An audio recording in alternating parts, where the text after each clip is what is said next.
Hi, I'm Mark Davison, Ranger in charge of Innes National Park. I've been a ranger here for approximately 6 years, and welcome to Innes.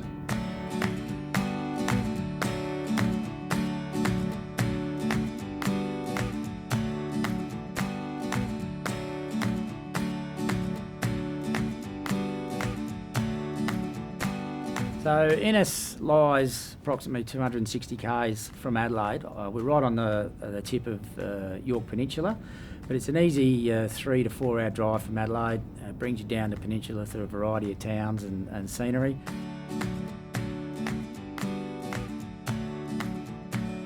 Best time of the year to come. Look, I think most seasons are fine depending on what you like yourself. Autumn offers great calm conditions wind-wise with some real stable weather, so if you're into boating or fishing, it's great.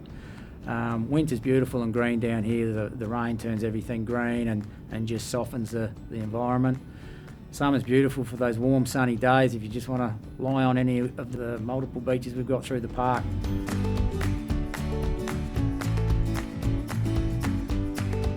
Probably some of the best things to do if you're coming for the nature-based stuff. There's some great walks throughout the park. Our own walking trails have been connected up with Walk the York trail, which goes straight through the whole park and connects not only our walking trails but our campgrounds and our visitor facilities.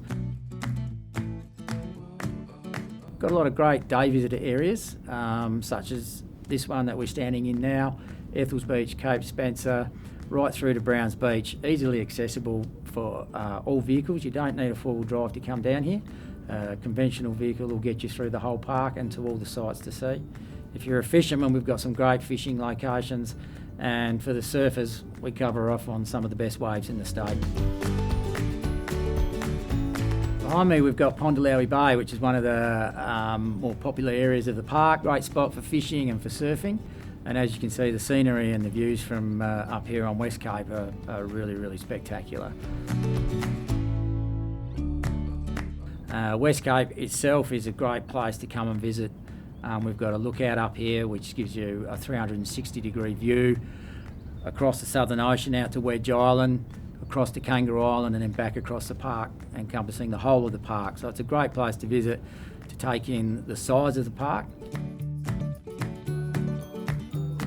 Other spots I'd recommend would be Chinaman's, the hill there where you get a great view over Investigator Strait and the outer islands, as well as Cape Spencer with the lighthouse with a short walk there, offering similar view but slightly different perspective. And then Ethels Beach, where we have the wreck of the Ethel, which is quite interesting, the story there involved with the historic shipwreck. The wreck's exposed most of the year to varying degrees. Winter after the big storms is when she becomes fully exposed, so a lot of the sand is removed from the beach and you can see the whole of the carcass of the ship. Basically, it has collapsed, so but you've got to use your imagination. You can actually see the ship skeleton there, and we've got some great interpretive signage there explaining what happened and what you're actually looking at. So Ethel's one of many shipwrecks on the lower southern York Peninsula.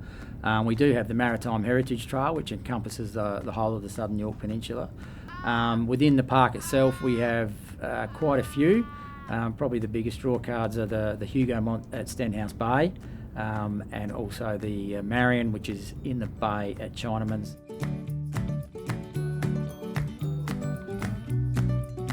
Innes National Park comprises 9,500 hectares of natural remnant vegetation, and it's coastal mallee heath, and it's home to quite a diverse range of wildlife. So kangaroos and emus are quite common here, but because it is the last remaining tract of vegetation, it's a bit of an island oasis for a lot of endangered and vulnerable species. We have mallee fowl. We've reintroduced Tamar Wallabies into the national park.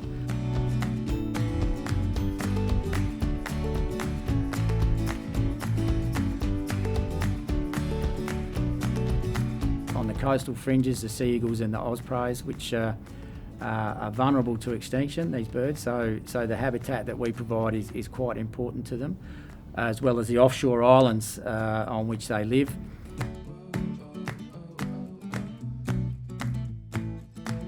We've also encompassed by the Southern Spencer Gulf Marine Park. So, that's a great place to come diving, as well as, you get the opportunity over winter. You'll see whales as they pass through. We also have quite high populations of your common dolphins and your sea lions and Australian seals.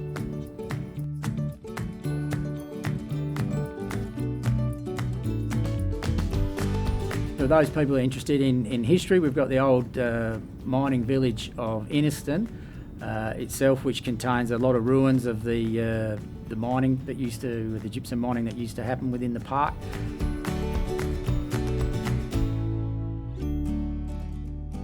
Within the village, we've got accommodation in the old buildings, in the historic buildings.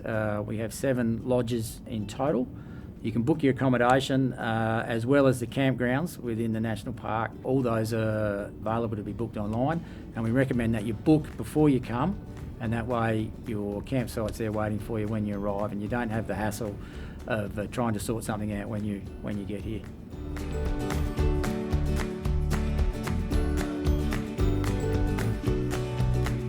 We're often described as a jewel in the crown on York Peninsula, so we've got everything on offer. We've got great rugged coastal scenery, beautiful, long, open, sandy beaches that you'll probably be on your own on most of the time. We've got great surf and great fishing, so highly recommend it.